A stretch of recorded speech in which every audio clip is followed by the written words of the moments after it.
Fenomena tak biasa muncul menjelang hari ulang tahun, HUT, ke-80 Republik Indonesia. Di berbagai sudut kota maupun desa, masyarakat ramai mengibarkan bendera bertengkorak dari serial anime Jepang One Piece. Bendera dengan simbol tengkorak memakai topi jerami yang dikenal sebagai Jolly Roger milik kru bajak laut topi jerami itu, tampak dikibarkan di pagar rumah, mobil, bahkan di kapal-kapal nelayan. Namun di balik semarak itu, ahli hukum dan pengamat kebijakan mengingatkan bahwa pengibaran bendera One Piece tak bisa dipandang sebatas ekspresi budaya pop.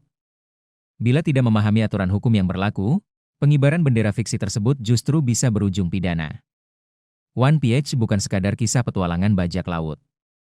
Serial manga dan anime karya Eiichiro Oda ini memuat nilai-nilai yang kuat tentang kebebasan, perlawanan terhadap ketidakadilan, hingga solidaritas dalam persahabatan. Bendera Jolly Roger milik Monkey D. Luffy bahkan dianggap sebagai lambang harapan dan perjuangan oleh para penggemar setianya dikenal sebagai nakama. Tak heran jika menjelang peringatan kemerdekaan RI, sebagian warga memilih mengekspresikan semangat kebebasan itu lewat bendera bajak laut fiksi tersebut. Namun, polemik pun mencuat ketika bendera ini dikibarkan berdampingan atau bahkan menggantikan posisi bendera merah putih. Peneliti kebijakan publik Riko Noviantoro mengingatkan bahwa dalam konteks kenegaraan, simbol-simbol nasional seperti bendera merah putih memiliki kedudukan yang tak bisa disamakan dengan simbol fiksi atau budaya pop manapun. Jika ditemukan pelanggaran terhadap pelecehan pada bendera merah putih, maka berpotensi dikenakan sanksi.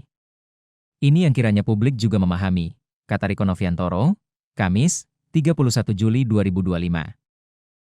Menurut Riko, masyarakat perlu menyadari bahwa pengibaran bendera merah putih telah diatur dengan ketat melalui Undang-Undang Nomor 24 Tahun 2009 tentang bendera, bahasa, dan lambang negara serta lagu kebangsaan.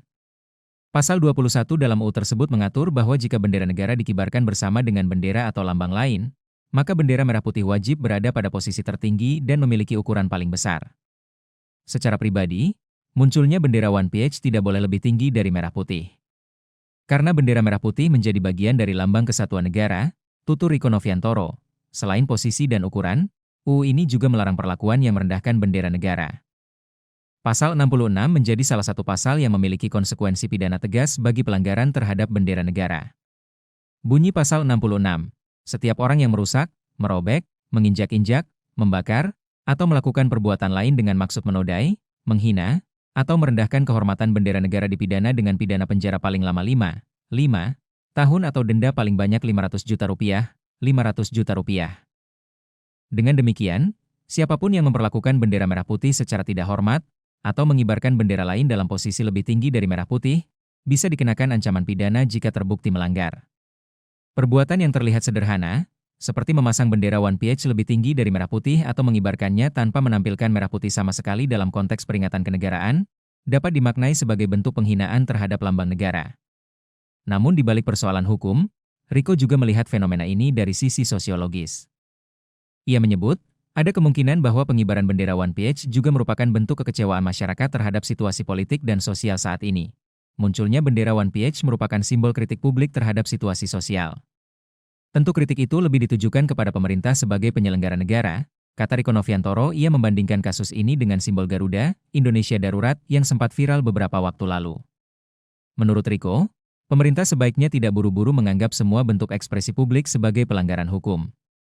Sebaliknya, ekspresi tersebut harus dilihat sebagai sinyal adanya aspirasi yang tidak tersalurkan secara formal. Simbol budaya populer memang kerap menjadi alat ekspresi baru di tengah masyarakat digital. Namun, ketika simbol itu bersinggungan dengan atribut negara, masyarakat diminta untuk tidak gegabah. Kesadaran warga untuk tetap menempatkan merah putih sebagai lambang tertinggi negara harus dijaga, terutama saat momen sakral seperti peringatan kemerdekaan. Jangan lupa subscribe ya!